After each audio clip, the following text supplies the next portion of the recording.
আসসালামু আলাইকুম। এই যে মসজিদ দেখতেছেন, এটা হচ্ছে জিন মসজিদ। রাসূলুল্লাহ সাল্লাল্লাহু আলাইহি সাল্লাম এখানে জিনদের তিনি শিক্ষা দীক্ষা দিয়েছিলেন, কোরআন শিক্ষা দিয়েছিলেন। এই যে এই জায়গাটায়, এই জন্য এটাকে জিন মসজিদ নামে এটা বিখ্যাত হয়ে আছে। এই যে মসজিদটা দেখতে পাচ্ছেন আপনারা, এই যে মহিলারা, ছোট্ট একটা মসজিদ, এরকম ছিল। একটু বসা দিবেন মাঝে মধ্যে কষ্ট করে ছোট্ট একটা মসজিদ। মাঝে মধ্যে একটু বসা দিবেন এই যে ছোট্ট মসজিদ, জিন মসজিদটি।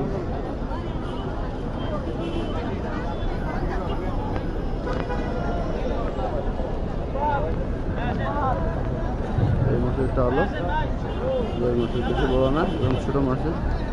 এই মসজিদের সামনে থেকে আমি মোহাম্মদ আবুল হাসান, সবাইকে ধন্যবাদ। আসসালামু আলাইকুম ওয়া রাহমাতুল্লাহি ওয়া বারাকাতুহু।